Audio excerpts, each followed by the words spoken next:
E aí, pessoal? Tudo pronto para a gente embarcar em mais uma odisseia textual. Preparados para desvendar mistérios. Hoje a gente vai mergulhar no universo de símbolos, códigos e sociedades secretas, explorando o best-seller O Código da Vinci, do Dan Brown. É isso aí. E para nos guiar nessa aventura, a gente tem a companhia da Daniela, que manja tudo de história da arte e simbologia. Olá, pessoal. Um prazer estar aqui com vocês. Daniela, a gente sabe que o Código da Vinci é recheado de simbolismo, né? Tipo, logo de cara, o Robert Langdon se incomoda quando o chamam de homem importante. Pois é. O que você acha que o Dan Brown quis dizer com isso? Acho que ele já começa o livro questionando as estruturas de poder. Interessante. Ser importante pode ter significados diferentes, né? É tipo, depende do contexto, né? Isso. E o Langdon, como um estudioso de símbolos, sabe que as aparências enganam. Verdade. E por falar em aparências, me lembro que o livro usa a Torre Eiffel como um exemplo de símbolo fálico para simbologistas. É verdade. A gente olha para a Torre Eiffel e vê um monumento, né? Mas será que a gente realmente entende o que ela representa? É essa a sacada do Dan Brown. Ele pega símbolos conhecidos e nos faz repensar os seus significados. Ele nos dá um novo olhar sobre o mundo. É como aprender um novo idioma, o idioma dos símbolos. E falando em códigos, tem aquele anagrama logo no começo da história. Oh, Draconian Devil. Oh, lame saint. Leonardo da Vinci. No Mona Lisa. Que legal. E o Dan Brown mistura esses elementos reais com a ficção, o que deixa tudo mais intrigante. A gente fica tipo, será que isso é verdade? É, a gente fica vidrado querendo saber mais. Total. E essa busca por respostas leva o Langdon e a Sophie para lugares incríveis, como o Louvre e a Igreja de Saint-Sulpice. Locais reais cheios de história e mistério. Tipo, o Louvre durante a noite deve ter uma atmosfera mágica, né? Sim, completamente diferente. E Saint-Sulpice guarda o gnomon, que marca a passagem do sol, e é super importante para a trama. Que demais. O Dan Brown usa esses detalhes para criar uma imersão total na história. É como se a gente estivesse dentro do livro, desvendando os mistérios junto com os personagens. Totalmente. E falando em mistérios, uma das coisas que mais me fascinou foi a Priory of Sion. Essa sociedade secreta que supostamente protege a linhagem de Jesus e Maria Madalena. Muita gente se pergunta se ela realmente existe. É. A verdade é que não tem provas concretas. Mas a ideia de um segredo tão grandioso é fascinante, né? A gente fica naquela dúvida, história ou mito? O Dan Brown brinca com nossa curiosidade. Com certeza. E essa linha tênue entre realidade e ficção é o que torna o Código da Vinci tão cativante. É como se a gente estivesse numa montanha russa, indo do isso é impossível, pô, isso é verdade. Exato. E por falar em desafiar crenças, a gente precisa falar da interpretação do Santo Graal no livro, né? Verdade. Bem diferente daquela tradicional, né? Totalmente. Em vez de um cálice, o Dan Brown apresenta o Santo Graal como um símbolo do feminino sagrado, representado por Maria Madalena. Uma sacada genial. Nos faz repensar o papel da mulher na história do cristianismo.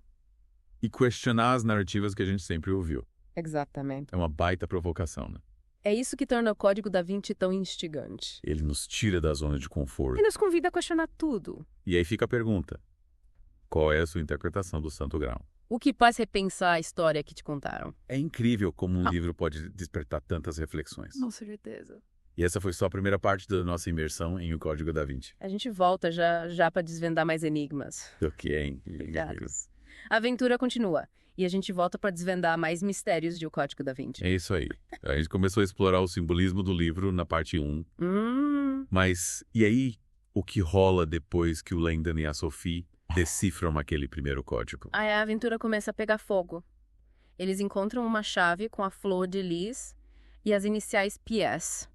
Sim, bro. Que os leva para um cofre secreto num banco na Suíça. É verdade. Lembra disso? E essa parte do livro me fez pensar bastante sobre sigilo bancário e anonimato. É verdade. É um tema super atual, né? Total. Com criptomoedas e tudo mais. O Dan Brown, meio que antecipou essa discussão. É, total. E dentro do cofre eles encontram o Cryptex, né? Isso. Uma invenção do Da Vinci para proteger informações. É tipo um cofre criptografado da Renascença. Que genial. Mas como é que eles conseguem abrir o Cryptex? Para decifrar esse mistério, eles precisam da ajuda do Sir Leigh Teabing. Ah, o Tibing. Especialista no Santo Grau, e preparem-se um membro do Priorado de Sião. Caramba. A trama vai ficando cada vez mais emocionante. Mas e o Tibing?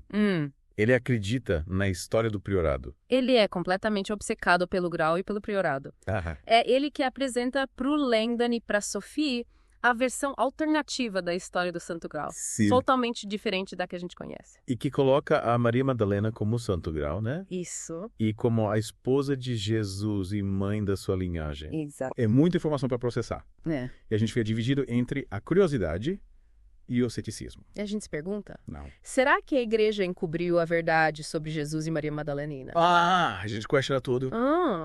Mas é importante lembrar que o livro é uma obra de ficção. Sim, claro.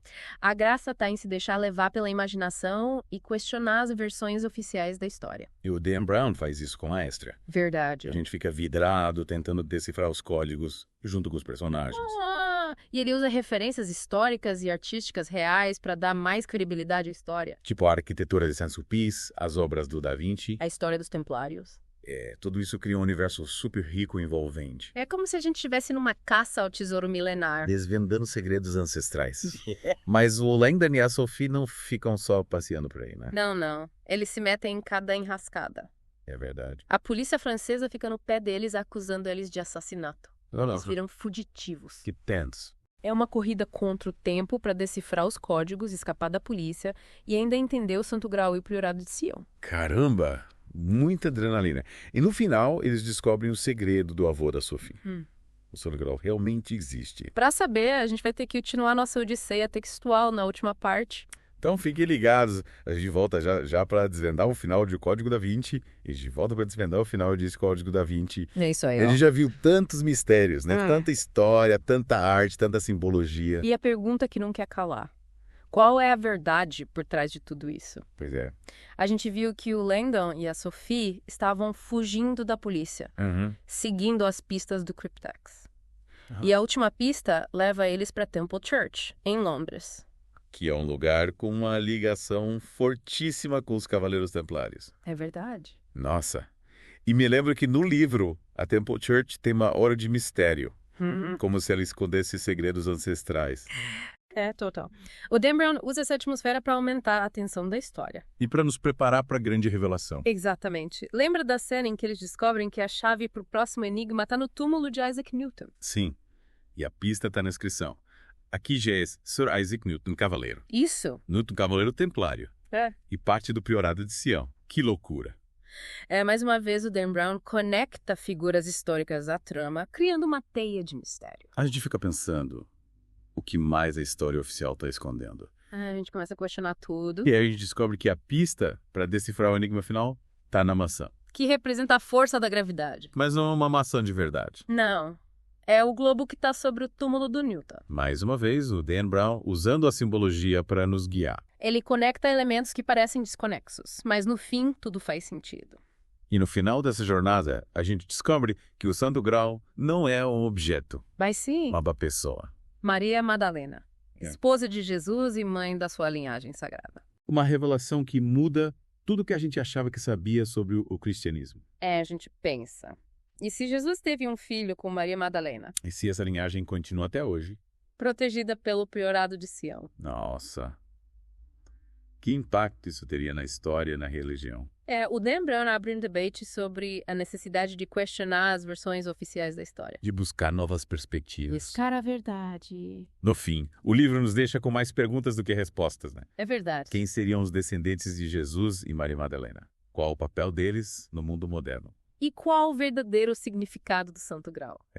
O livro te instiga a continuar pesquisando, A continuar buscando. a formar suas próprias opiniões. O Código da Vinci é uma porta de entrada para um mundo de mistérios Que te convida a questionar tudo. e a buscar a sua própria verdade. E essa foi a nossa odisseia textual por O Código da Vinci.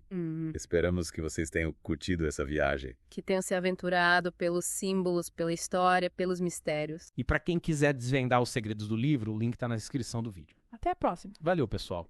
E lembrem-se, a verdade está lá fora.